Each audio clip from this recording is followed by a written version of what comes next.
로마서 11장 17절부터 24절까지 제가 읽습니다.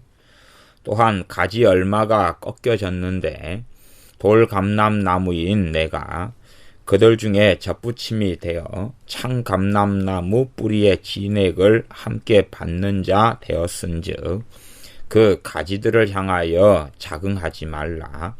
자긍할지라도 내가 뿌리를 보존하는 것이 아니요 뿌리가 너를 보존하는 것이니라. 그러면 내 말이 가지들이 꺾이운 것은 나로 접붙임을 받게 하려 함이라 하리니 옳도다. 저희는 믿지 아니함으로 꺾이우고 너는 믿음으로 섰느니라. 높은 마음을 품지 말고 도리어 두려워하라. 하나님이 원 가지들도 아끼지 아니하셨은즉 너도 아끼지 아니하시리라. 그러므로 하나님의 인자와 어미를 보라.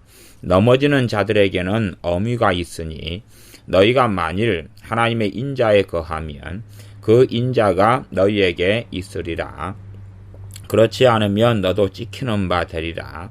저희도 믿지 아니하는데 거하지 아니하면 접붙임을 얻으리니 이는 저희를 접붙이실 능력이 하나님께 있음이라. 너가 돌감람나무에서 찍힘을 받고 본성을 거스려 좋은 감람나무에 접붙임을 얻었은즉 원가지인 이 사람들이야 얼마나 더 자기 감람나무에 접붙이심을 얻으랴. 아멘. 지금 로마서 8장 중후반부터 로마서 11장까지는 하나님의 예정, 하나님의 선택 속에서 계속 말씀하고 있으면서 유대인인 이스라엘과 이방인의 구원에 대해서 말씀을 이어서 해오고 있습니다. 그래서 하나님의 예정이라는 것을 잘못된 예정으로 풀이하고 생각하면 운명론적으로 가져가서 결정론적으로 생각할 수가 있다 하는 겁니다. 어떠한 한 사람을 하나님이 구원하시기로 예정했다. 그러면 그 사람은 구원이 확실히 보장된다. 그렇게 생각하는 인간 사변으로 인한 잘못된 예정론. 이것의 대표적인 것은 이중예정론이라 하는 것으로 말씀을 설명했습니다. 이 예정, 하나님의 선택의 진리, 선택의 교리들 속에서 지금 로마서 11장 17절부터 24절까지가 나왔는데 이 가운데 하나님의 선택, 하나님의 예정의 말씀에 필연적으로 함께 가는 하나의 진리를 우리가 발견할 수가 있습니다. 그 진리는 뭐냐 하면 구원을 잃어버릴 가능성에 대한 말씀을 하고 있습니다. 구원을 상실할 수 있다 하는 것이 하나님의 선택, 하나님의 예정 속에서 하나님께서 말씀하시는 진리입니다. 구원을 얻었으나 구원을 얼마든지 상실할 수 있다 하는 것입니다. 주님께서도 여러 가지 말씀과 비유들 속에서 그런 말씀들을 참 많이 해 오셨습니다. 포도나무, 포도원의 비유 가운데 어떤 비유는 자신의 포도원에 포도나무가 하나 심어져 있었습니다.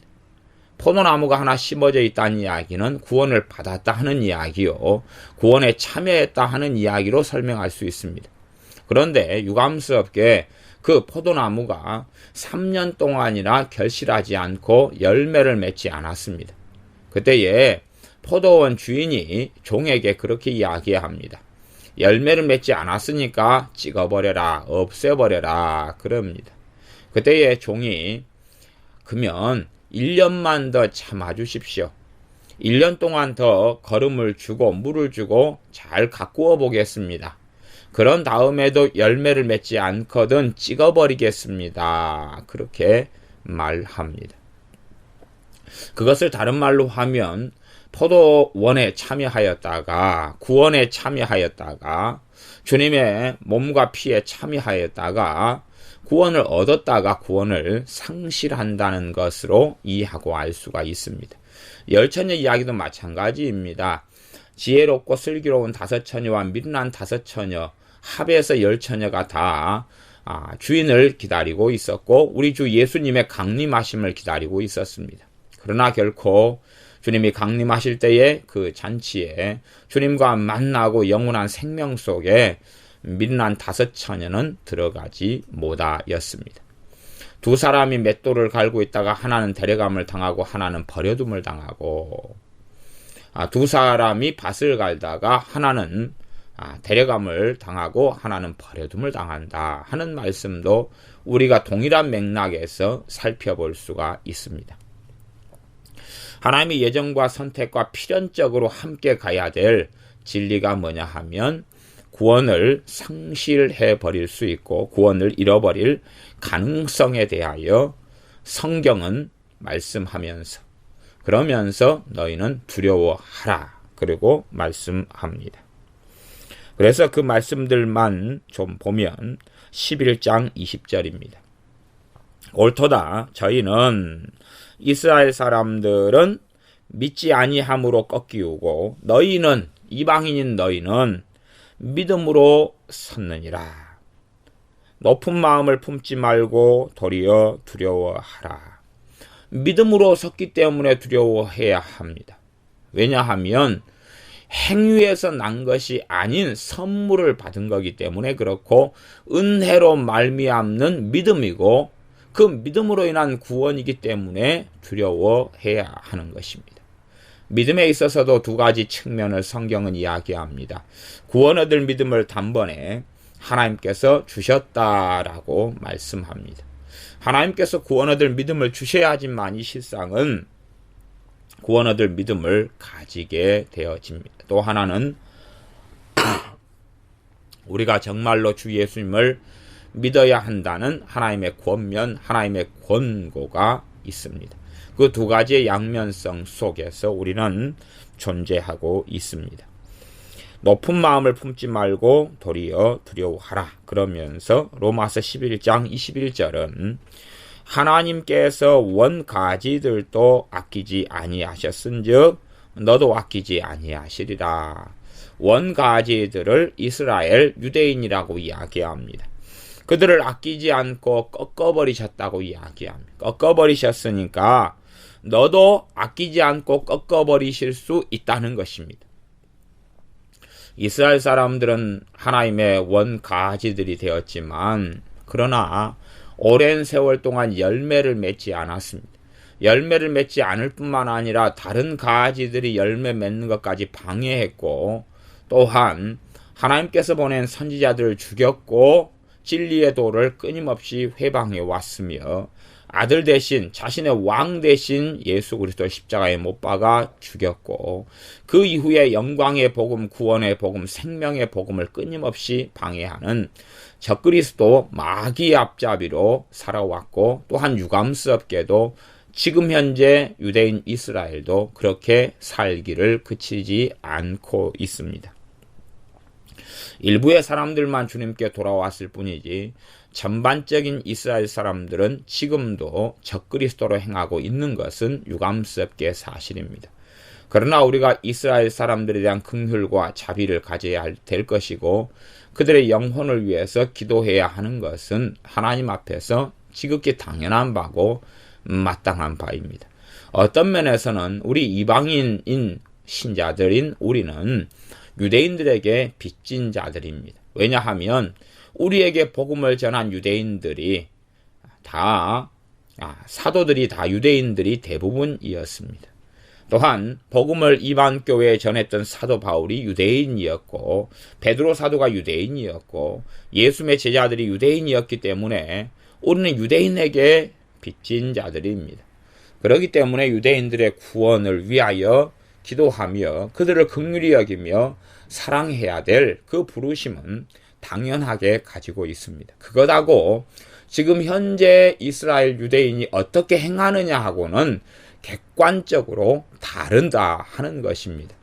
우리가 이스라엘 사람들을 사랑하고 그들을 긍휼히 여겨야 하는 것하고 객관적인 이스라엘과 유대인 그들이 걷는 길을 제대로 주시하지 못하고 그들이 적그리스도의 하수인과 앞잡이로 행한다는 것을 보지 못한다면 그것도 또한 어리석은 이야기가 되어집니다. 그래서 사도 바울도 정말로 자신의 생명을 내놓기까지 자신의 민족 이스라엘을 사랑했지만, 그러나 그들이 꺾여졌고 그들이 넘어졌으며 그들이 복음의 도에 있어서, 구원의 도에 있어서 회방하며 그렇게 악하게 살았다는 것을 함께 증언하고 있는 성경 중에 하나가 로마서입니다. 그렇기 때문에 그들에 대한 큰 근심과 애통하는 마음을 사도 바울은 가지고 있었습니다. 왜 사랑하는 민족이, 왜 사랑하는 유대인들, 이스라엘 사람들이 그렇게 잘못된 길로 걸어가며 마귀의 앞잡이가 되어져서 복음의 도, 구원의 도를 끊임없이 회방하고 살아가는가, 그것에 대한 큰 애통함을 사도 바울은 가지고 있어서 더 열심히 이방인들에게 십자가의 복음을 전해왔고, 그로 인하여서 아무쪼록 유대인 얼마라도 구원을 받고자 노력하고 애썼던 사람이 사도 바울이었습니다. 그래서 로마서 11장 21절은 하나님이 원가지들도 아끼지 아니하셨은즉 너도 아끼지 아니하시리라. 예수님 안에서만 구원의 확실한 보장이 있습니다. 하나님의 선택, 하나님의 예정에 있어서 극단적인 생각은 한번 구원받았기 때문에 그 구원은 끝까지 유지될 것이다 하는 착각이 교회의 타락을 가져왔고, 그것이 신자들의 잘못된 만용적인 삶을 가져왔으며, 그것이 세속화를 교회 안에 급속도로 가속화시켰습니다. 물론 그러한 한번 구원은 영원하다는 사상에 기반한 이중예정론이 대한민국 땅의 신학을 정말로 오랫동안 잠식하고 소유해 왔습니다. 그러나 그 가운데서도 한국 땅에 부흥이 있었던 것은 놀라운 성령의 역사하심 때문에 그렇습니다. 그러나 이제는 다시금 신자들이 또한 교회가 세속화되고 그리고 힘을 잃어가는 것은 성령의 역사하심이 떠나고 사라졌음 뿐만이 아니라 또한 그들이 본래부터 가지고 있었던 잘못된 신학 때문에 그렇게 되기도 합니다. 그래서 분명히 계속하여 하나님의 선택, 하나님의 자녀가 너희다. 너희는 구원을 얻었다. 믿음으로 난 의로움을 얻어서 구원을 얻었다. 라고 말씀을 하면서 복음을 전하고 있는 로마 교회 신자들에게, 초대교회 교인들이자 로마 교회 신자들에게 무엇이라고 증언하냐 그러면, 하나님이 원가지들도 아끼지 아니하셨은즉 너도 아끼지 아니하시리라고 말씀합니다. 그렇기 때문에 높은 마음을 품지 말고 도리어 두려워하라. 그렇게 말하는 것입니다. 또한 22절에 보면 그러므로 하나님의 인자와 어미를 보라. 넘어지는 자들에게는 어미가 있으니 너희가 만일 하나님의 인자에 거하지 않으면 그 인자가 너희에게 있으리라. 인자에 거하지 않는다는 건 하나님의 자비하심에, 하나님의 긍휼하심에 거하지 않는다는 이야기입니다. 다른 말로 하면 하나님의 자비와 긍휼의 열매, 자비와 긍휼의 클라이막스는 주 예수님의 십자가입니다. 그리스도 안에 거하지 않으면 그렇게도 바꾸어 말씀드릴 수 있습니다. 하나님의 인자에 거하지 않으면, 믿음을 통하여 그리스도 안에 거하지 않으면 너희에게 너도 찍히는 바 되리라. 그렇게 말씀합니다. 반복적으로 하나님의 예정, 하나님의 선택이 나와 있던 말씀 속에서 구원을 상실하고 잃어버릴 것에 대하여 이야기합니다. 어떤 어리석은 사람들은 하나님의 예정을 운명론으로 착각하여서 성경은 하나님의 예정을 가리키지 않는다라는 얼토당토하는 주장을 하는 사람들도 있습니다. 그것은 하나님의 예정에 대해서 잘못 이해하기 때문에 그렇습니다. 또 하나는 하나님의 예정을 무시하는 가운데 인간의 자유의지를 극대화시켜서 사람의 선택 외에는 없다라는 착각을 하게 됩니다. 예수님의 복음을 전함 듣고 내가 믿든지 안 믿든지 선택 외에는 없다라는 착각 속에 살아갑니다. 그러나 사람의 선택이 전에 하나님의 선택이 먼저인 것입니다. 하나님의 선택을 통하여 사람들은 그 은혜를 받게 됩니다. 그러나 그 은혜를 주시는 하나님에 대해서는 그 하나님을 말릴 수 없고, 그러나 그 은혜를 받아들이거나 거부하거나 있어서는 가항적 은혜에 대해서 저항할 수 있어집니다. 주시는 하나님에 대해서는 불가항력적이고 저항할 수가 없습니다. 그러나 그 은혜가 이제 내 것이 되느냐 하는 부분에는 우리가 저항할 수 있는 가항적 요소들을 가지고 있다 하는 사실입니다. 그래서 로마서 11장 17절부터 24절까지의 본문으로 말씀을 전하고 있는데, 거기에는 반복적으로 구원을 상실할 수 있다. 로마 교회, 초대교회에 예수님 때문에 핍박을 당하는 성령 충만한 교회인 로마 교회, 로마 교인들, 로마에 있는 하나님의 사랑받은 자녀들, 그리스도의 사랑을 입은 자녀들이라 할지라도 하나님께서 꺾어버리실 수 있고 찍어버리실 수 있다 라고 말씀하고 있는 것입니다. 동일한 메시지를 세례 요한도 계속하여 전해왔습니다. 너희가 열매를 맺지 않으면 찍어버려서, 그래서 태워버리고 말리라 하는 말씀을 전해왔습니다. 어리석은 사람들은 믿음과 행함의 관계 속에서 믿음과 행함의 관계를 잘못 이해합니다. 그래서 이 영육 이원론을 주장했던 것처럼 그렇게 영육 이원론 속에는 영지주의라는 게 튀어나옵니다. 영적인 세계는 거룩하고 깨끗하고 육적인 세계는 더럽다 하는 어리석음입니다. 그러면서 영육 이원론이 아니라 또한 영육이 하나다 하는 이야기를 합니다. 물론 그것은 당연하고 옳은 이야기입니다. 그러나 또한 다른 말씀의 부분들이 있다는 것을 생각해야 합니다. 영지주의라는 이단이 뛰쳐나오는 것은 그러한 영적인 세계와 육적인 세계의 이원론을 성경이 또한 말씀하고 있기 때문에 그렇습니다. 그러면서도 영과 육이 나누어진기보다는 통합 속에 살아야 한다는 전인적인 것을 또한 성경은 말씀합니다. 이 두 가지를 함께 말씀하고 있는 것입니다. 영지주의가 선택했던 것은 영과 육이 다르다는, 영적인 삶과 육적인 삶이 다르다는 것을 어리석게 해석하여서 이단으로 갔던 것입니다. 마찬가지로 믿음과 행함은 전혀 다른 것입니다. 그렇기 때문에 성경이 행함에 근거하지 않고 믿음에 근거한 은혜로 남은 자를 선택하였다고 이야기하는 것입니다. 로마서 11장 6절에 보면 만일 은혜로 된 것이면 행위로 말미암지 않음이니 그렇지 않으면 은혜가 은혜되지 못하느니라. 은혜로 말미암은 것이 믿음으로 난 의고 믿음의 여정이고 믿음의 길입니다. 그래서 은혜와 믿음은 연결되고 상반되게 믿음과 행함은 상반된 자리에 있습니다. 그러나 상반된 자리지만 또한 상보적인 서로 보완적인 관계에 있다라고 야고보서 2장은 말씀합니다. 그래서 믿음이 행함과 함께 일하고 행함으로 그 믿음이 온전케 되었느니라 라고 말씀합니다. 그런데 어떤 어리석은 사람들은 믿음과 행함을 통합적인 통합적인 견지에서만 보려고 그럽니다. 믿음과 행함이라는 것을 통합해보고 짬뽕해 버리려고 그럽니다. 믿음과 행함이 함께 가는 건 사실이고 함께 가야만 하는 것은 필연입니다.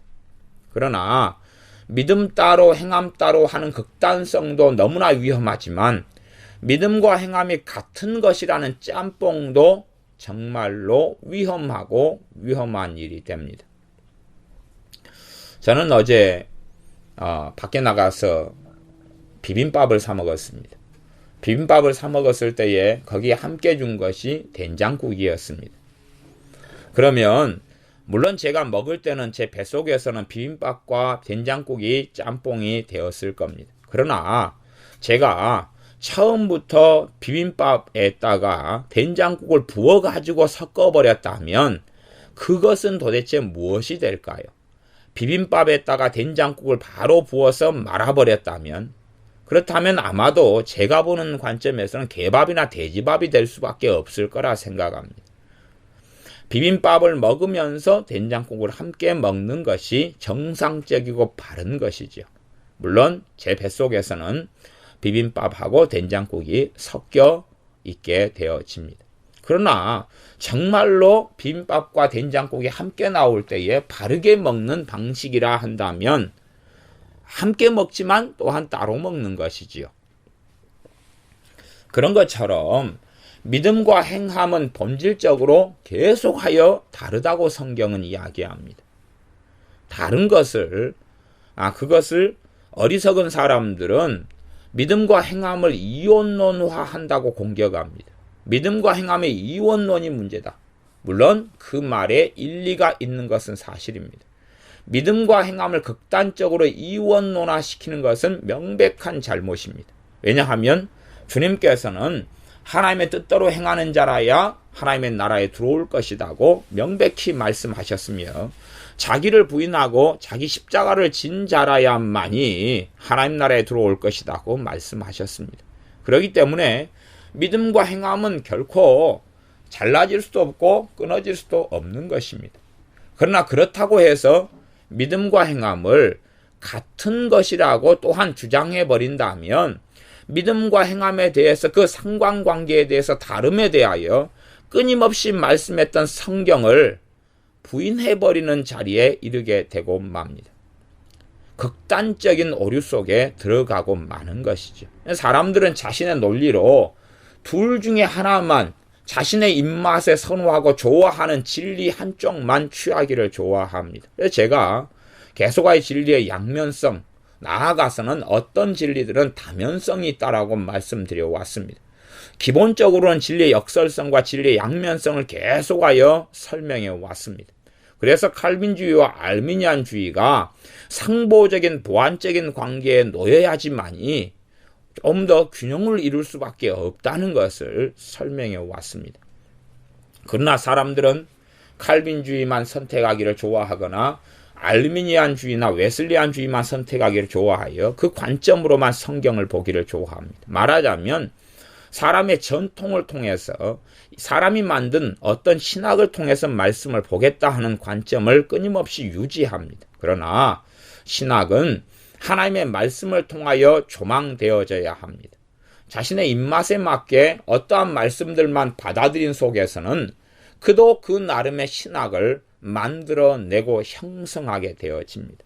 하나님의 말씀 66권은 사람이 만든 신학 사조에 그렇게 침몰당하지도 않고 또한 그게 예속되지도 않습니다. 오히려 하나님의 말씀 속에서 바른 살아있는 진리를 가진 생명력 있는 신학이 나와야 됩니다. 그러하지 하나님의 말씀을 신학 속에 가두어 버리려는 어리석음은 정말 무서운 하나님의 심판을 자초하게 될 것입니다. 로마서 11장 28절을 보면 복음으로 하면 저희가 이스라엘 사람들이 너희를 인하여 원수된 자요 택하심으로 하면 조상들을 인하여 사랑을 입은 자라. 하나님께 택한 것은 실상은 누구를 택했습니까? 조상들을 택했습니다. 그래서 그 조상들을 택하심으로 조상들의 후손들인 이스라엘 사람들까지라도 무엇을 받습니까? 사랑을 입게 된 자가 되는 것입니다. 하나님께서 아브라함을 택하셨습니다. 그러니 아브라함의 후손들이 또한 하나님의 사랑을 입게 되는 것은 당연한 일입니다. 하나님께서 야곱을 선택하셨습니다. 그러므로 야곱의 후손들이 사랑을 받는 것은 당연한 일입니다. 하나님이 이삭과 언약을 맺으셨습니다. 그러므로 이삭의 후손들이 하나님의 사랑을 받는 것은 당연한 일입니다. 하나님께서 다윗을 선택하셨습니다. 그러므로 다윗의 후손들이 하나님의 사랑을 받는 건 당연한 일입니다. 그래서 어떨 때는 어떠한 왕이 정말로 악하게 살아가서 하나님의 진노와 심판으로 끝장을 내버려야 하는데 다윗이 죽은 수백 년 뒤에라도 하나님께서 하시는 말씀은 내 종 다윗의 얼굴을 보아서 내가 봐주겠다 하는 말씀이 있습니다. 그것처럼 이스라엘 백성이 끊임없이 하나님에 대하여 거역하고 거스리고 회방하고 진리의 도를 회방하고 나아가지만, 그러나 조상들을 택하신 하나님으로 인하여서 사랑받는 속에서 계속 거하여 오고 있다는 사실입니다. 그렇게 생각해 보십시오. 원가진 이스라엘도 끊임없이 배역하고 배도하는 삶을 통하여 결국은 하나님께서 뭐 해버리셨습니까? 꺾어버리셨습니다. 그렇다면 원가지가 아닌 가지들은 어떻게 되겠습니까? 원래의 가지도 결국은 하나님께서 참다가 꺾어버리셨습니다. 물론 그 꺾어버리신 것은 나중에 하나님의 구원 계획에 있어서 다시금 그들을 구원하려 하시는, 꺾어버리시는 진노가 구원하려 하시는 긍휼을 포함한, 사랑을 포함한, 인자하심을 포함한 진노라 그랬습니다. 그럼에도 불구하고 원가지들을 꺾어버리신 그 하나님 앞에서 돌감람나무 가지로서 접붙임을 받은 우리는 얼마나 더 꺾어지기 좋은 상황 속에 있느냐 하는 것을 반드시 이방인 그리스도인들은 생각해야 됩니다. 원가지들도 오래 참고 인내하시면서 기다리셨으나, 그러나 그들이 불순종하며 패역하며 악하게 살아갔을 때에 꺾어버리셨습니다. 이방인인 우리가 예수님을 믿는 믿음을 통하여 은혜로 말미암아 하나님의 자녀가 되고 교회 속에 들어왔습니다. 예수님의 몸의 지체가 되었습니다. 그러나 계속하여 패역하며 거스리며 불순종하며 악하게 살아나간다면 꺾어버리실 수밖에 없는 것입니다. 그것은 행위 구원론하고는 전혀 다른 것입니다. 행위로 구원받는다 하는 것은 전혀 다른 것입니다. 그 사람이 예수님을 행위로 부인했기 때문에 꺾어버리시는 것입니다. 끊임없이 단회적인 부인을 넘어서서 실제적인 삶 속에 예수님과 전혀 상관이 없는 삶, 돈이 주인이거나 세상과 함께 살아가는, 세상의 노예가 되고 세속화 속에 살아가며 세상을 사랑하며 살아가는 속에는 예수님이 그 안에 없고 진리가 그 안에 없게 되어집니다. 세상을 사랑하고 살아나가는 사람들은 반드시 필연적인 열매를 맺는데 말씀을 사랑하지 않습니다. 말씀을 사랑하지 않으니 진리가 그 속에 없고 우리 주 예수님께서 그 속에 없으실 수밖에 없습니다. 그래서 구원을 잃어버리는 것에 대하여 말씀하고 있는 성경이 로마서 11장이고 하나님의 선택에 대하여 말씀하고 있는 성경이 로마서 11장이고 하나님의 주권에 대하여 말씀하고 있는 성경이 로마서 11장입니다.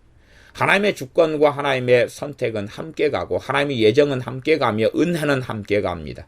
그래서 그것을 말씀하고 있는 성경이 로마서 8장, 9장, 10장, 11장이고 그에 대한 증거와 예로 유대인 이스라엘 사람들을 가지고 이야기해 왔으며 하나님의 구원 계획에 있어서 이스라엘의 위치와 이스라엘에게 벌어졌던 일과 그들이 꺾어짐으로 이방인인 우리가 하나님의 자녀가 된 사건을 또한 이야기하고 있습니다. 그러면서 이방인인 우리, 이방인으로서 하나님의 자녀가 된 우리는 얼마나 더 꺾어지기 좋은 위치에 있는지, 그러므로 너희는 높은 마음을 품지 말고 도리어 두려워하라 라고 로마서 11장 20절에 말씀하고 있습니다. 그렇기 때문에 선택에 대한 교리가, 하나님의 예정에 대한 교리가 구원의 확실성으로 흘러가 버린다면 그것은 끔찍한 사태를 가지게 될 것입니다. 성경이 그것을 지지하거나 말씀하는 것이 아닙니다. 또 어떤 어리석은 사람은 구원을 잃어버릴 수 있다는 말씀인 로마서 11장의 말씀을 가지고 오히려 하나님의 예정, 하나님의 선택이라는 교리를 무너뜨리는 방식을 사용하는 악한 사람들이 있습니다.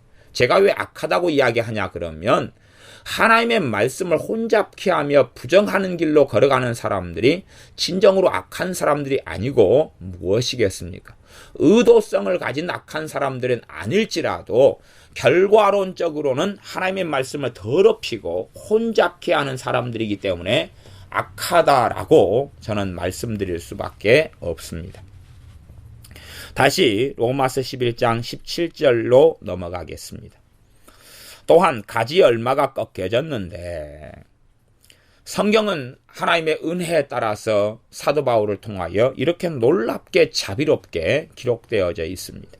가지 얼마가 꺾여졌는데 참감람나무는 우리 주 예수 그리스도이십니다. 그런데 이 가지에서 참감람나무 가지 전부가 꺾여졌다 이렇게 말씀하는 게 아니라 가지 얼마가 꺾여졌다. 얼마라는 말을 다른 말로 한 부분이 꺾여졌다. 그렇게 이야기하는 것입니다. 얼마가 꺾여졌다. 일부가 꺾여졌다 그 말입니다. 부분 일부가 꺾여졌다. 그러니 우리가 생각할 때는 대다수가 거의 전부가 꺾여졌다 그렇게 보는데, 하나님의 관점에서는 얼마가 일부가 꺾여졌다라고 말씀하고 있는 것입니다. 나머지의 많은 사람들은 남아있는 그루터기를 통하여서 하나님의 남은 자 씨앗을 통하여서 얼마든지 사실은 제 개인적인 생각에서는 하나님께 돌아올 가능성을 가졌다라고 저는 봅니다. 이스라엘 사람들이 있으면 예를 들어서 한 200만 명이 있다. 과거에 200만 명 있다라고 가정한다면 200만 명 가운데, 예를 들어 제가 그냥 편의적으로 하는 이야기입니다. 200만 명 가운데 이제 하나님께서 엘리야 시대 때로 이야기하면 남은 자 7천인을 주셨다. 그러니까 사도 바울 이후로 사도들 이후로 이야기한다면 초대교회 시대니까 남은 자는 훨씬 더 많을 거 아니에요. 그래서 제가 넉넉히 그냥 200만 명 가운데 한 10만 명 그냥 생각해 보겠습니다. 물론 디아스포라로 흩어져 가지고 훨씬 더 많은 유태인들이 생겨서 600만까지도 보고 더 많이, 지금의 숫자는 또 더 그렇고 그러지만 하여튼 기본적으로 200만이다. 그리고 그때도 예수를 믿는 사람이 한 10만 명 남았다 그러면 아예 그냥 완전히 하나님의 진노 속에 사울왕처럼 들어가 버린 사람들이 있다 그 말입니다. 그런 사람을 저는 꺾여졌다라고 보는 것입니다. 완전히 하나님의 진노 속에 들어가서 히브리서 말씀에는 다시는 성령 해방죄처럼 다시는 구원받을 기회나 가능성을 잃어버린 사람들, 그 사람들을 꺾여졌다고 이야기합니다. 다시는 되돌이킬 수 없는 사람들. 그래서 그 부분에서 제가 성경이 제 개인적으로 해석하고 생각하기에 얼마가 꺾여졌다라는 표현을 쓰는 것 같습니다. 물론 결과론적으로는 대부분이 꺾여진 결과가 나타났습니다. 그러면 얼마는 이제 완전히 하나님에 대해서 배역하고 하나님을 거스리고 다시는 돌아올 수 없는 강을 건너버린 사람들이 되는데, 나머지 전반적으로는 남은 자가 10만 명이라고 가정한다면, 그러죠? 그 사람들을 통하여서 얼마든지 복음을 들으면서 회개하고 돌아올 수 있는 가능성과 여지를 가진 사람들이었다. 저는 그렇게 봅니다. 왜냐하면 요 로마서 11장 17절도 이것을 이야기하고 그 다음에 25절도 동일한 말씀을 이야기합니다. 이것 때문에 제가 왜 이런 표현을 썼지라고 고민했던 일들이 있습니다. 11장 25절 하반절에 보면 이 비밀은 이방인의 충만한 수가 들어오기까지 이스라엘의 덜어는 완악하게 된 것이라. 덜어라는 뜻이 뭐냐 그러면 그것도 똑같이 일부는 그 말이에요. 아니 일부가 전체가 전반적으로 극소수를 제외하고 전체가 전반적으로 완악해졌다 그렇게 성경이 말씀하지 않고 누가요? 일부가 완악해졌다고 이야기합니다. 일부가 완악해졌다. 그러니 사실은 정말로 많은 이스라엘 사람들은 돌아올 가능성을 가지고 있다고 보는 것입니다. 남은 자를 통하여서 계속하여 하나님의 은혜의 역사는 계속되어집니다. 이스라엘의 남은 자를 통하여 성령의 역사는 계속되고 진리의 복음은 계속하여 증거됩니다. 그러니 정말로 꺾여져 버린 그 소수를 제외하고는 다시금 회복될 수 있고 돌아올 수 있다는 이야기입니다. 그리고 이제 하나님의 선택, 하나님의 예정 속에, 하나님의 구원의 역사 속에서 자 이제 17절로 돌아가겠습니다. 또한 가지 열마가 꺾여졌는데 돌감람나무인 너가 그들 중에 접붙임이 되었다. 그들 중에 접붙임이 되어 참감람나무 뿌리에 진액을 함께 받는 자 되었은즉. 일부만 꺾여지고 거기에 접붙임을 받게 되었습니다. 접붙임을 받게 되었어요. 가지를 전체를 꺾어버린 다음에 돌감람나무 전체를 접붙인 게 아니고, 그런 게 아니라 일부만 꺾어버리고 거기에 접붙임을 받게 되었습니다. 나머지도 언제 꺾어버릴지 모르지요. 왜? 열매 맺지 않는 가지들이니까. 이미 열매 맺지 않는 가지들은 죽은 가지에 속합니다. 죽은 가지 또한 언제든지 잘라버릴 수 있는 가지에 속하는데, 하나님의 인자하심과 오래 참으심이 아직 자르지 않고 있는 가지들은 대다수일 것입니다. 우리 이방인 교회, 이방인인데 하나님의 자녀나 백성이 아닌데 하나님의 자녀로 삼아주신 하나님의 역사에 있어서는 이방인 신자들이 일부가 접붙임이 되어집니다. 무엇을 통해서요? 하나님의 예정과 하나님의 은혜와 하나님의 선택을 통해서 그러합니다. 그 다음에 이들이 한 알의 밀알이 죽으면 많은 열매를 맺고 죽지 않으면 한 알 그대로 있다는 말씀처럼, 이 가지들이 정말로 밀알로 이야기하면 죽어가면 이 가지에서 더 많은 싹이 나고 더 많은 열매가 나면, 시간이 지나가면 가지가 두꺼워져 가죠. 그리고 가지에서 가지가 생겨나죠. 가지에서 가지가 생겨나면 더 커져가면서 꽃이 피고 열매를 점점점 많이 맺지, 한 가지가 10년이 지난 다음에도 그 한 가지로 결코 남아있지 않지 않습니까? 가지 끝에는 대부분이 식물로 이야기하면 생장점을 가지고 있습니다.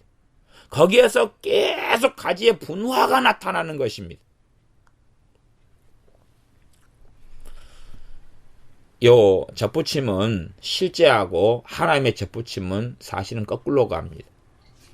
실제 접붙임은 뭐냐 그러면, 농부의 농사꾼의 실제 접붙임은 감람나무다 그러면 돌감람나무에다가 참감람나무 가지를 접붙입니다. 왜냐하면 돌감람나무는 열매를 제대로 맺지 못하기 때문에 쓸모가 없어요.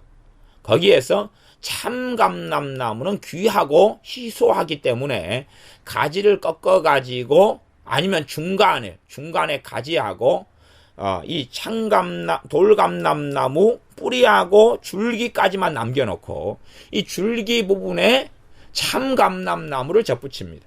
그래가지고 밑에 뿌리는 돌감람나무인데 위에 줄기 윗부분은 참감람나무로 만듭니다.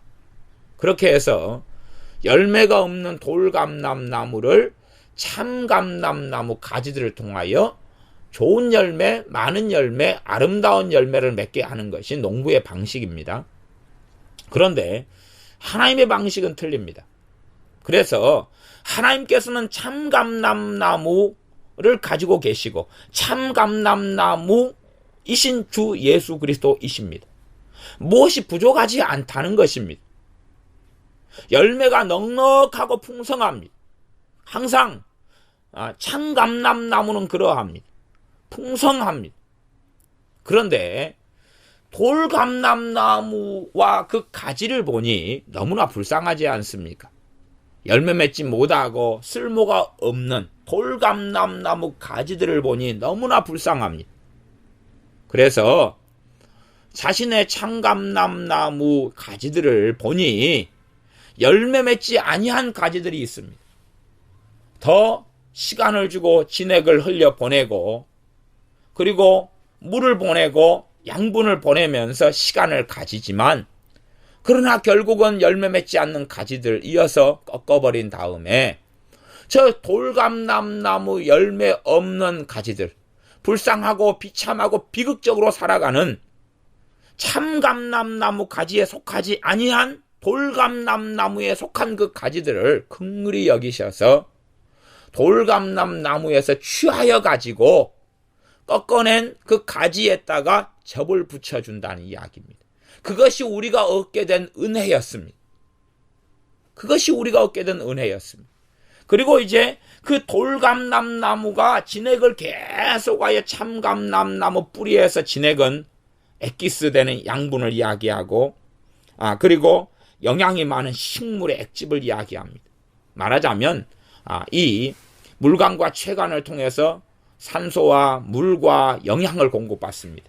그러면서 돌감람나무, 접붙임받은 돌감람나무 가지는 살아나고 생명을 얻고, 참감람나무의 진액을 얻어서 그 전에 열매 없는 삶이 아니라 열매를 맺어가는 삶을 살게 됩니다. 주님께서는 포도나무 비유를 통하여 너희가 나를 떠나서는 아무것도 할 수 없느니라 그랬습니다. 참감람나무에 계속하여 접붙여져 있고 그 속에서 두 가지를 선택할 수가 있습니다. 두 가지 길이 있다 그 말입니다. 하나는 진액을 받아서 열매를 맺어가는 길이 있고, 진액을 받아도 낭비하며 허송세월하며 열매 맺지 않는 길이 있다는 사실입니다. 분명히 접붙임 받아가지고 구원받은 하나님의 백성이 되었습니다. 그 가운데 열매 맺는 가지가 있고 열매 맺지 않는 가지가 있습니다. 그것이 믿음과 행함과의 관계 속에 있는 신비입니다. 열매 맺지 않는 가지들은 결국은 하나님께서 또한 참감람나무 가지였던 이스라엘을 꺾어버릴 수밖에 없었던 것처럼 꺾어버리실 수밖에 없는 것입니다. 그러나 그 돌감람나무 가지였던 열매 없는 가지들이, 왜 열매 없는 가지입니까? 열매를 맺으려 해도 돌감람나무에서 오는 진액은 열매 맺기에 충분하지 않기 때문에 그렇습니다. 쓸모없는 것만 맺힐 수밖에 없는 그 나무가 돌감람나무라는 것입니다. 그렇기 때문에 도대체 어떻게 할 수가 없는 것이지요. 우리나라 산에 가면 정말 많은 나무들이 있는데 그 중에 많은 수종을 몇 개 골라보면 하나는 소나무고 하나는 아카시아 나무 같은 것입니다. 그래서 아카시아 꽃이 피었던 최근에 보면 산마다 얼마나 아카시아 꽃이 이렇게 흐드러지게 피었는지 모릅니다. 아카시아는 뿌리를 통해서 쫙 번식이 가기 때문에 그러한데, 사실은 아카시아라는 것은 별로 쓸모가 없는 나무입니다. 별로 쓸모가 없는 나무입니다. 그러나 이 아카시아 나무를 통하여 구약시대에 하나님께서 놀라운 일을 하셨던 기록은 있습니다. 아카시아 나무를 다른 말로 조각목이라 그렇게 말하기도 합니다. 어쨌든 실제적으로는 아카시아 나무는 별로 쓸모가 없는 나무입니다. 장작에도 힘도 별로 없고 매가리도 별로 없고, 기껏해야 꽃이 좀 피면 이 벌들이 아카시아 꿀을 모아가지고 꿀만 조금 사람들에게 공급해주는 그 정도이지 별로 쓸모가 없습니다. 그런 쓸모없는 나무 가지가 있다 그러면 뭔가의 열매를 맺혀보려 해도 종자 자체가, 이 본성 자체가 악하기 때문에 좋은 열매를 맺을 수가 없다 하는 것입니다. 그래서 로마서 11장 24절에는 그렇게 말씀하는 겁니다. 너가 원 돌감람나무에서 찍힘을 받고 본성을 거스려 좋은 감람나무에 접붙임을 얻었은즉 그러는 것입니다. 이 본성 자체, 돌감람나무의 본성 자체가 그의 가지기 때문에 좋은 열매를 맺으려 해도 불가능한 것입니다. 그의 진액 자체가 그렇고 그 가지이기 때문에 불가능한 것입니다. 불가능한데 어떻게 행함으로 하나님께 나아갈 수가 있겠습니까?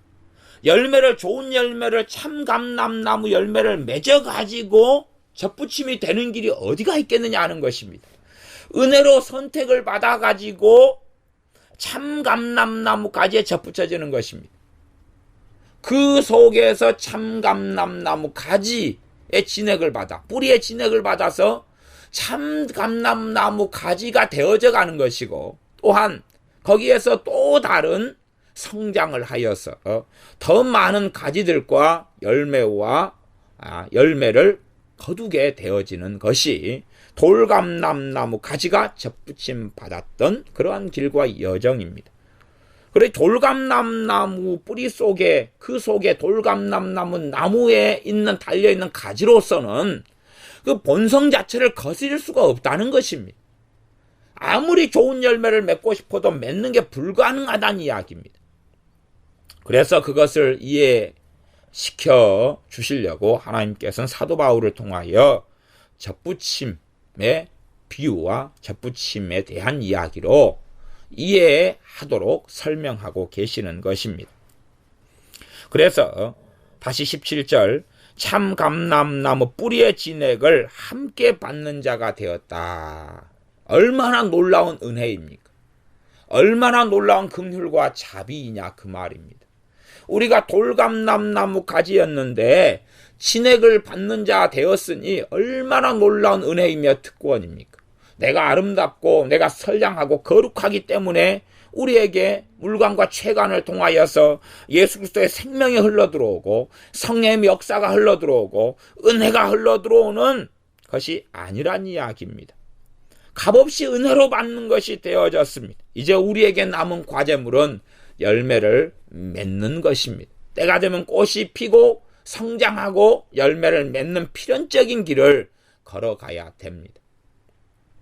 저는 과수의 전정도 해왔었고 그 다음에 이 접붙이는 접목도 해왔습니다. 왜냐하면 제가 대학 때 배웠던 것이 사범대학 출신임에도 불구하고 그 전공 자체가 농업교육이었기 때문에 제가 개인적으로는 이 조직배양 같은 육종도 했었고 그 다음에 삽목, 접목도 자주 해왔었고 그리고 이 접붙이는 것으로 심지어는 실습 시험까지도 봐왔었고 했기 때문에 이에 대한 것을 어느 정도까지는 이해하고 알고 있습니다. 실제적으로 배우기도 했었고 해왔기도 했었기 때문에 그러합니다.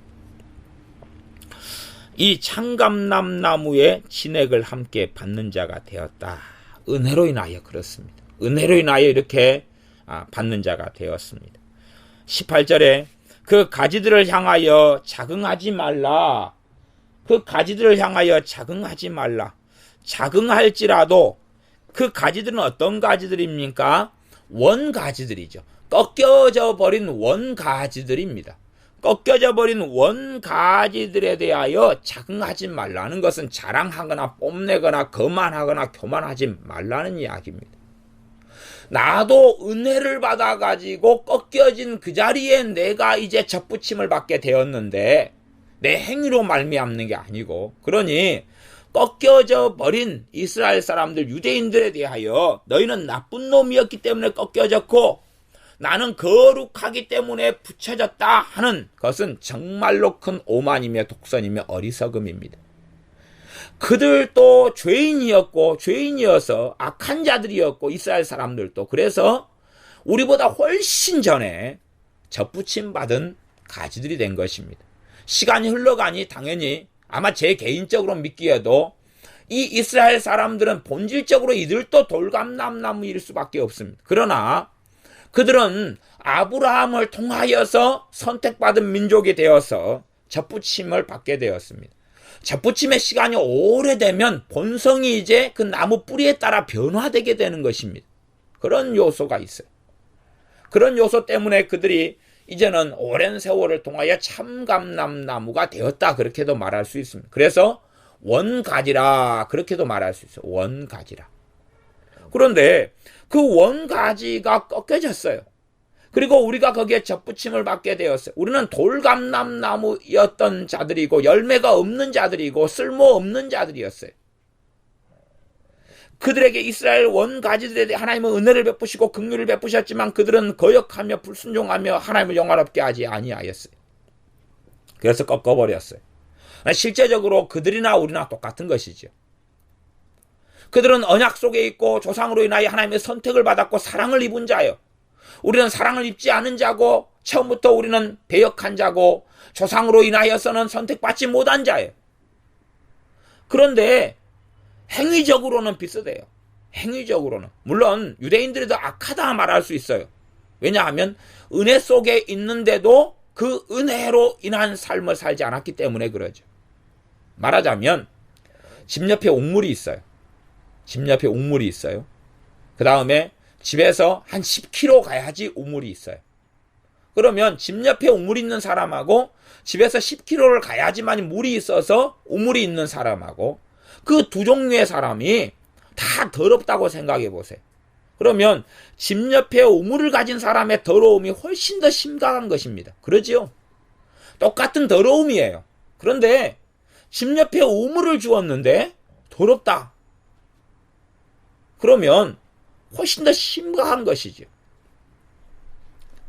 자요. 제가 우리 교회 애들을 간혹가다 공부를 가르쳐 봐요.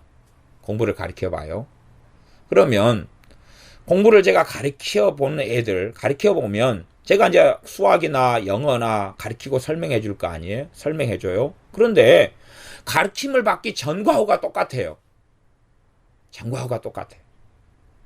그럴 때 되면 저는 가르치는 걸 그만둡니다. 왜냐하면 은혜를 주었는데 돈을 받고 가르치는 것도 아니고, 목회자가. 제가 그런 부분에 전문적인 부분에 요소가 있기 때문에 제가 가르쳐주고 도와줄 수 있는 부분이 있어 도와주는 건데 전과 후가 같아요.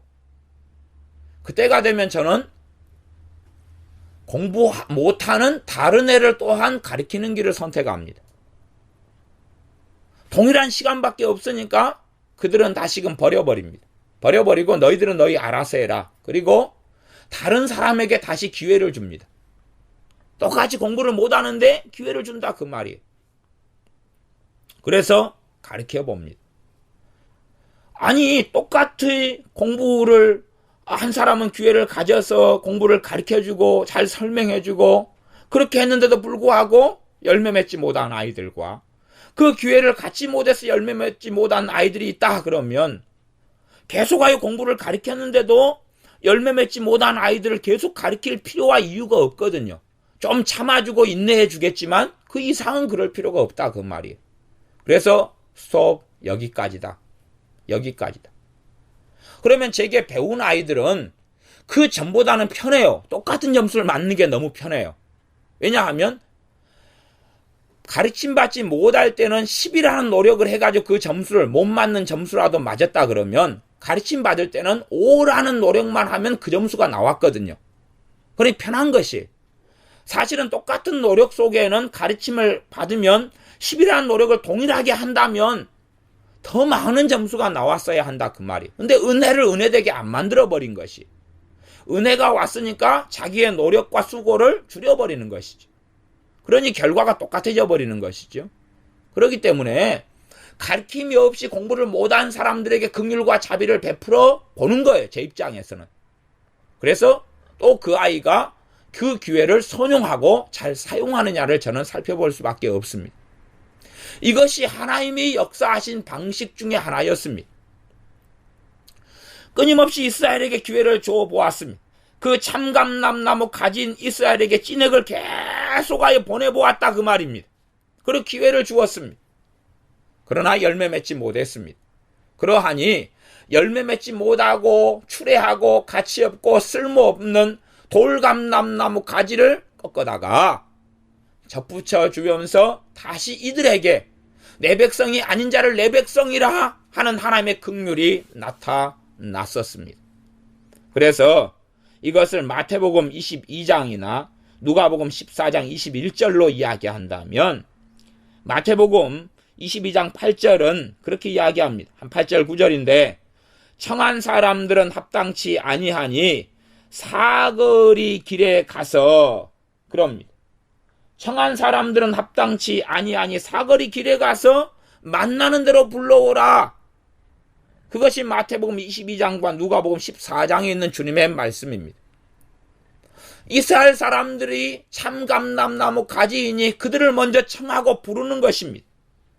또한 그것이 지난번 말씀에 사도행전 13장 46절에 그렇게 되어져 있다라고 말씀했습니다. 하나님의 말씀을 마땅히 먼저 너희에게 전할 것이로되 너희가 버리고 영생 얻음에 합당치 않은 자로 자처하기로 우리가 이방인에게로 향하노라. 우리 주님께서도 너희가 잃어버린 유대인의 집에 이스라엘 집에 먼저 가라 라고 사도들에게 말씀하셨습니다. 주님께서 공생의 세월 동안 시간을 주셨고 또한 사도들이 부활하신 주님 이후에 오순절 이후에 이스라엘 유대인들에게 시간을 먼저 주었습니다. 기회를 먼저 주었어요. 그것이 그들이 가진 마지막 기회였습니다. 물론 남은 자는 항상 있어 왔습니다. 그래서 그 가운데 하나님이 이제 꺾어버리실 수밖에 없었습니다. 남은 자를 제외하고는 꺾어버리셨습니다. 남은 자는 그루터기 가지에서 다시금 하늘에 썰어진 밀알이 되어서 많은 열매를 맺는 길을 남은 자들은 갈 수도 있고 안 갈 수도 있겠습니다. 그래서 우리도 쓸모없는 그 가지들인데 18절 그 가지들을 향하여 자긍하지 말라. 자긍할지라도 너가 뽐내고 자랑하고 그렇게 살아갈지라도 너가 뿌리를 보존하는 것이 아니요 뿌리가 너를 보존하는 것이니라. 이 구원의 양면성입니다. 구원의 양면성입니다. 내 구원을 보장하시는 분은 누구이실 수밖에 없습니까? 주 예수님이실 수밖에 없습니다. 뿌리가 가지를 보존하는 것입니다. 뿌리에서 영양을 공급하지 않고 물을 공급하지 않으면 어떻게 가지가 살아나겠습니까? 그러니 가지가 자랑할 수 없는 것입니다. 그러나 또한 영양을 공급하니 뿌리는 가지는 열매를 필연적으로 맺어야 합니다. 이 이중성 속에 있습니다. 이 양면성 속에 존재하고 있습니다. 우리의 구원은 뿌리를 통하여 보존되는 것입니다. 예수님 안에서 보존되는 것이고 예수님을 통하여 보존되는 것입니다. 우리가 스스로 양분을 만들어내는 것도 아니고 우리가 스스로 진액을 만들어내는 것도 아니고 우리가 스스로 물을 만들어내는 것이 아닙니다. 물을 공급받고 양분을 공급받는 것입니다. 우리가 열매를 맺어내야 하지만 그 열매가 내 능력과 내 힘으로 맺어낸 열매가 아니라 진액을 양분과 물을 공급받아 가지고 맺어낸 열매입니다. 그래서 주님께서 말씀하시기를 너희는 나를 떠나서는 아무것도 할 수 없느니라 그렇게 말씀하시는 것입니다. 19절 그러면 너 말이 가지들이 꺾이운 것은 나로 접붙임을 받게 하려 함이라.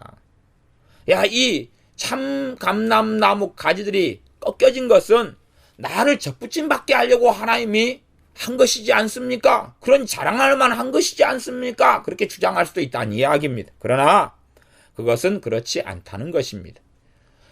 선택받아 가지고 접붙임 받은 것은 그들이 깨끗하고 거룩고 거룩하고 옳기 때문에 그런 것이 아니고 믿음 때문에 그렇다는 사실입니다.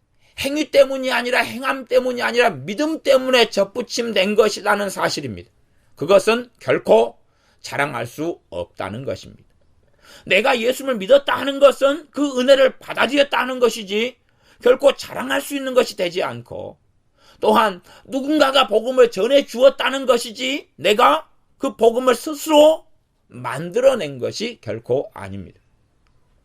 내가 십자가에 죽은 것이 아니라 주님이 십자가에 죽으신 것입니다.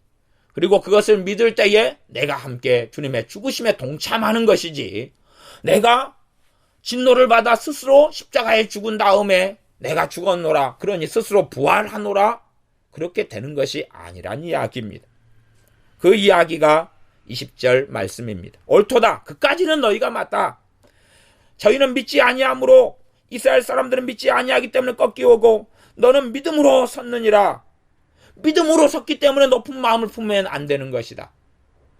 믿음은 하나님의 은혜로 말미암은 것이다. 에베소 2장 8절 말씀에는 은혜로 말미암아 믿음으로 구원을 얻었나니 행위에서 난 것이 아니라 이는 선물이라. 그러니 자랑할 수 없다고 말씀합니다. 하나님의 긍휼히 여기심과 불쌍히 여기심 때문에 쓸모없는 돌감람나무인 가지를 하나님의 긍휼히 여기시고 불쌍히 여기셔서 꺾어서 접붙여 주신 거였습니다. 그때에 믿음을 통하여 접붙임 받는 이러한 진리의 은혜의 양면성이 발생하였습니다. 그래서 21절 하나님이 원 가지들도 아끼지 아니하셨은즉 너도 아끼지 아니하시리라. 그러니 두렵고 떨림으로 구원을 이루어야 하며 열매를 맺어야 하는 것입니다. 하나님의 은혜를 헛되이 낭비하면서 세상을 사랑하면서 계속하여 머물러 있어서는 안 된다는 사실입니다. 진리의 지식 속에 들어가고 말씀의 지식 속에 들어가고 성령 충만함 속에 들어가고 하나님의 은혜가 헛되이 낭비되는 것이 아니라 아름다운 결실을 맺어야 합니다. 우리의 자녀를 초등학교 6년 동안 학교를 보내주었습니다. 그러나 걔는 한글도 제대로 떼지도 않고 공부도 제대로 하지 않았습니다. 다시 중학교 3년을 공부를 시켜주었습니다. 그러나 전혀 도통 공부하지 않으려 합니다. 그러나 부모의 은혜로 또 3년을 고등학교 3년을 학교에 보내줍니다. 그러나 제대로 공부하지 않으려 합니다. 그러한 자녀에게 과연 부모가 대학 교육을 시킬 가치와 이유가 있겠느냐 하는 것입니다. 그런 것과 마찬가지로 정말로 하나님께서 그 은혜를 계속하여 공급해 주는데 은혜가 은혜되지 못하게 한다면 과연 그 은혜를 계속하여 공급할 것이냐 하는 것입니다. 어떤 정말로 불쌍하고 가난한 사람이 있습니다. 내가 그래서 긍휼을 통하여 그 사람을 도와줍니다. 그랬더니 그 사람은 도움받고 거꾸로 나를 험담하고 욕하고 다닙니다. 다시 또 도와줍니다. 그 사람은 나를 험담하고 욕하고 다닙니다. 그러면 그 사람에게 계속하여 긍휼을 베풀 이유와 가치가 있겠습니까? 사실은 그렇게 되지 않을 것입니다. 또 다른 불쌍한 사람 긍휼히 여길 자를 찾아서 그에게 해줄 것입니다. 전에 교회에서 어떤 분에게 생활과 가정이 어려운 분에게 한 달에 30만 원씩 구제비를 드렸습니다. 사실은 그 구제비를 드린다는 것은 한 걸음 나아가서는 제 월급을 깎아가지고 드리는 것입니다. 제 월급을 한 50만 원만 받고 교회에서 월급을 그리고 제 월급을 더 받아야 하는 월급을 깎아서 드린 것에 불과합니다. 그러니 두 가지 측면이 존재하죠. 교회에서 하나님의 돈으로 드린 것 하나하고 그 다음에 제 월급을 깎아가지고 드린 것입니다. 그런데 이제 그분이 한 달에 30만 원씩 받으면서 그것으로 보약을 해먹고 그것으로 우리 교회를 이간질하고 그것으로 목회자인 저를 공격해 왔었습니다. 희한한 일이죠. 그렇게 해왔었습니다. 교인들 가정에 몰래 다니면서 거짓말을 하고 이간질을 해왔습니다. 그러면 사람들에게는 교회에서 10원도 받지 않았다고 소리를 지르고 살았습니다. 그러니 그 악한 삶에 대하여 시간 유예기간은 1년 이상을 드렸지만 그분은 돌이키지 않았습니다. 감사하게 이 거짓들이 드러남에 따라서 그분 스스로 우리 교회 신앙생활하는 걸 멈췄습니다. 유감스럽게 그분은 신학교를 또 그렇게 해서 전도사임내 그리고 일을 하는 것을 봅니다. 그까지는 이제 자기의 삶이니까. 그런데 계속하여 그런 길을 걸을 때에 그런데도 불구하고 한 달에 30만 원씩 생활비를 드릴 수 있느냐 하는 것입니다. 그래서 한 1년간 그렇게 한 반년인가 얼마까지는 30만 원 드리다가 그 다음에는 그 행위를 고치지 않기 때문에 기도하는데 성령님께서 20만 원으로 깎아라 그러시더라고요. 그래서 20만 원만 드리다가 어느 때 돼서 그만두고 중단했습니다. 계속하여 그럴 이유가 없었죠. 또 실제로 신학교를 간다 그래서 가지 못하게 말렸습니다. 그러나 신앙이나 무엇이 안 되는데 인격도 안 되는데 영성도 되지 않고 경건도 되지 않는데 다닌다 하는 것을 막았는데 억지로 다니니까 가난하고 불쌍하고 없는 사람이 다니기 때문에 교회에서는 신학교 학비까지 대주었습니다. 우리 교회에서 그랬는데도 계속하여 신학교 신학생들에게 교회를 험담하고 악담을 해왔었습니다. 그래서 직접적으로 신학생을 만나서 증언을 들었었습니다. 정말로 그랬었다는 사실을. 그런 어리석은 일들이 벌어질 때에 과연 계속하여 긍휼과 자비를 베풀 수 있을 것이냐 하는 것입니다. 그럴 수 없지요. 하나님께서 그렇게 행하셨습니다. 계속하여 은혜를 베푸는데 그 은혜의 길을 은혜가 은혜되지 못하는 길을 걸을 때에 그 가지들을 어떻게 남겨놓겠습니까? 꺾어버리시는 것은 당연한 것이고 내가 참감람나무 가지를 꺾는 것은 훨씬 더 어려운 것일 겁니다.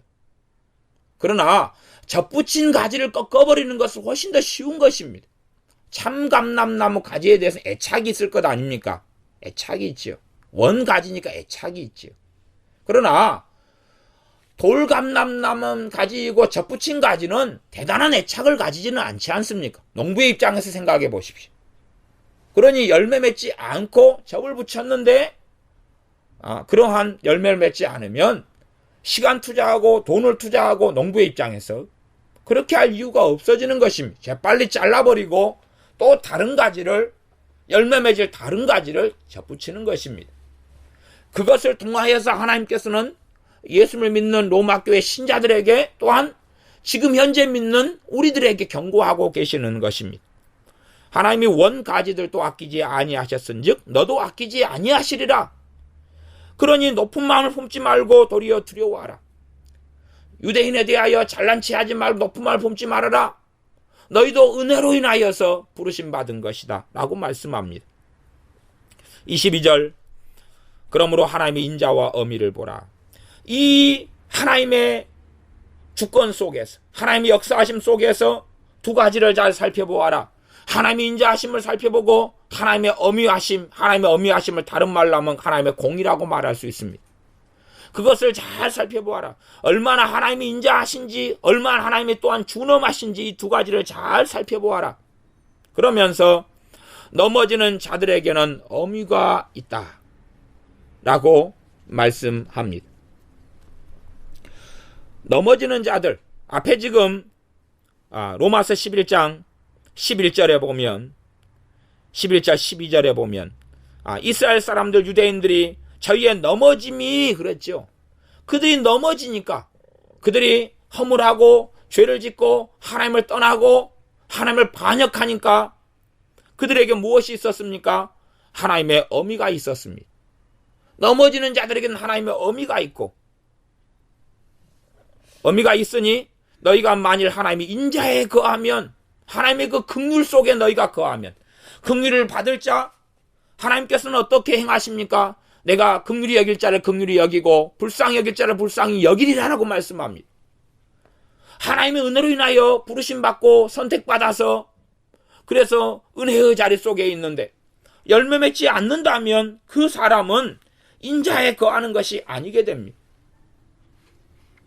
그러니 하나님이 인자에 너희가 로마 교인인 너희가 초대교인 너희가 또한 현재 믿는 사람들인 너희가 하나님의 인자하심에 거하고 있으면 그 인자가 너희에게 계속하여 있다.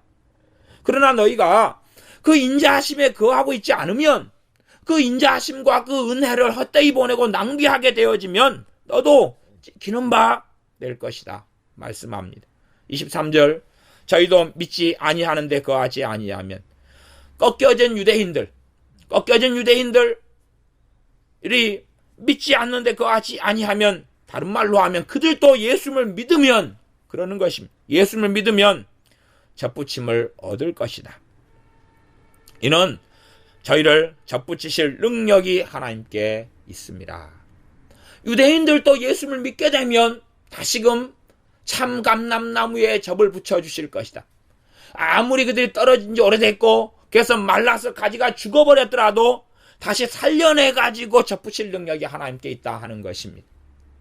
실제로 어떤 가지를 잘라가지고 한참을 놔두면 접붙일 때가 늦어져 버리고 맙니다. 왜냐하면 완전히 죽은 가지가 되기 때문에 어떤 가지를 잘라서 오래 놔둬버리면 죽어버립니다.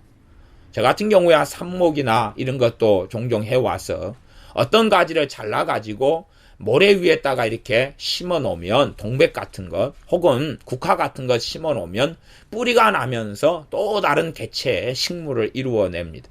그러나 잘라내가지고 삽목을 바로 해야 되는데 모래에다가 심어야 되는데 안 하고 그냥 방치를 좀 해둬버리고 며칠 놔둬버리면 심어도 뿌리가 나지 못하고 죽어버리게 됩니다. 또 접목할 때도 어떤 가지를 잘라가지고 좀 방치해둬버리면 이미 접목하는 부위부터 시작해서 접목을 잘한다 해도 바르게 살아나지 못하게 됩니다. 그러나 하나님의 능력은 위대하고 놀라워서 잘라진 지 너무 오래돼서 죽어버린 가지라 할지라도 하나님께서는 살려내실 능력이 하나님께 있기 때문에 접붙일 능력이 있다 그 말은 그 가지를 살려내가지고 접붙이신다 하는 이야기입니다. 그래서 하나님께서는 유대인이나 이스라엘 사람들도 긍휼과 자비를 가지고 기다리고 계시다는 것을 알 수가 있습니다. 그들도 예수님께 나와 예수님을 믿기를 기다리고 있다 하는 것입니다. 24절 너가 원 돌감람나무에서 찍힘을 받고 본성을 거스려 우리의 본성은 악한 것이고 우리의 본성은 하나님께 쓸모없는 것이고 우리의 본성은 죄의 열매밖에 맺을 수 없는 우리들이 좋은 감람나무 참 감람나무에 접붙임을 얻었은즉 원가지인 이 사람들이 얼마나 더 자기 감람나무에 접붙이심을 얻으랴. 돌감람나무가 가지가요, 참 감람나무 가지에 접붙임을 받았을 때에 사실은 트러블이 있습니다. 트러블이 있어요. 왜냐하면 두 개가 다른 종류이기 때문에 트러블이 있습니다. 그래서 바르게 이제는 이 돌감람나무 가지가 참감람나무의 본성을 자꾸 받아요. 찐액을 통해서 본성을 자꾸 받아요. 그러지만 조화를 이루는 데 얼마간의 트러블을 가집니다. 문제를 가져요. 그러나 참감람나무 가지를 잘라낸 다음에 그것을 도로 접붙이는 것은 트러블이 별로 없는 것이, 그러지 않습니까? 원가지들이니까 별로 트러블이 없어요. 그러나 우리의 돌감람나무 본성은 끊임없이 참감람나무 대신 주님의 본성하고는 대항하고 대적하는 문제를 또한 가지고 있어요. 아니, 내 죄악된 본성에서 잘라내가지고 주님의 본성을, 주님의 은혜를, 주님의 형상을 받는 자가 되었는데도 불구하고 끊임없이 트러블과 문제를 가지게 되죠. 그래서 나중에 이스라엘 사람 유대인들이 하나님께 돌아오고 믿음 가운데, 신앙 가운데 주님께 나오면 접붙이시는데, 그 다음에 그들이 얼마나 더 접이 잘 붙여지겠느냐 하는 것으로 로마서 11장 24절까지 말씀을 하고 있습니다. 그래서 우리의 삶 속에서 하나님의 구원이라는 것에 양면성을 생각해 보고 얻은 구원을 잃어버릴 수 있다는 하나의 진리를 이 말씀들을 통하여서 살펴보아야 되고, 우리가 하나님의 인장 안에 계속하여 거하고 있어야 한다는 이야기입니다. 말하자면 예수님 안에 거하여 예수님의 찐액을, 예수님의 물과 양분을, 예수님의 생명을 계속하여 공급받아야 합니다. 첫째는 하나님의 말씀을 통해 공급받아야 하고, 두 번째는 하나님과 만나는 삶을 살아야 합니다. 우리 주 예수님의 이름을 통하여 하나님 아버지와 만나는 삶을 살아야지 공급을 계속 받는 것입니다. 오늘 하루 예배를 잘 드린 다음에 1년의 신앙을 유지하는 것은 어리석고 불가능한 일이 됩니다. 내가 오늘 하루 좋은 집회에 참석해서 성령 충만을 받았는데 10년의 신앙생활을 보장하는 것은 그런 일은 없고 어리석은 생각이 되어질 수밖에 없습니다. 우리가 끊임없이 하나님의 인자하심에 거하고 있으면 그 인자하심이 우리에게 계속하여 나타나고 우리의 삶 속에 열매를 맺어가게 될 것입니다. 또한 돌감람나무인 쓸모없는 우리가 접붙여졌기 때문에 우리는 하나님을 찬양하고 하나님을 영화롭게 하며 감사하며 그 은혜에 감격한 삶을 주님 오시는 날까지 살아야 합니다. 그러지 우리가 교만하고 거만하며 자긍하게 되어져서 내가 마땅히 나는 구원받을 자였어, 나는 마땅히 선하고 나는 법이 없어서 살아갈 자였고 나는 꽤 의로운 사람이었어 하는 착각 속에 들지 않아야 합니다. 아무리 내가 삶 속에 대단한 열매를 맺었다고 주장하며 나는 선한 삶을 살아왔다고 주장한다 할지라도 우리는 결코 하나님의 눈앞에서는 쓸모없는 자이고 본성이 약한 자이며 돌감람나무 가지들에 불과한 자였습니다. 그러므로 하나님의 은혜에 따라서 참 감람나무에 접붙여 주셨으니 우리는 두려운 마음으로 하나님 앞에 겸비함으로 서서 하나님의 인자하심 속에 거하여야 주님 이 땅에 재림하실 때에, 또한 혹은 주님 재림하시기 전 우리의 인생이 먼저 끝나 주님을 배울 때에 부끄럽지 않게 될 것입니다. 기도하겠습니다. 아버지 하나님, 돌감람나무와 참감람나무의 비유와 접붙이심을 통하여서 악하고 본성이 악하고 더러운 우리, 쓸모없는 우리를 참감람나무 가지 얼마를 꺾고 그 자리에 접붙여 주심에 감사를 드립니다. 그 접붙이심을 통하여 가지가 나서 마침내 또 한 가지가 우리가 되게 하셨사오매 또한 감사를 드립니다. 그러므로 우리가 자긍하지 않고 높아진 마음을 가지지 않고 나는 이루었노라, 나는 붙잡았노라, 나는 거룩하노라 하는 착각이 아니라 참 감람나무의 진액을 끊임없이 뿌리로부터 받아서 우리 주 예수님을 통하여 받음으로 우리가 열매를 맺어가는 삶을 살게 하여 주시옵소서. 열매 맺는 능력과 원천이 우리에게 있지 아니하고 참 감람나무 대신 주님께 그 원천과 그 찐액이, 그 생명이 있어 우리가 그 생명을 받고 열매를 맺사온즉 사록 열매를 맺었다 할지라도 내가 하였노라고 주장할 수 없고 주님이 하셨습니다라고 말할 수밖에 없사오매 끝까지 주님 중심의 삶과 주님을 영화롭게 하는 삶과 주님과 함께하는 삶과 주님의 길을 걷는 삶을 살게 하여 주시옵소서. 예수님의 이름으로 기도하옵나이다. 아멘.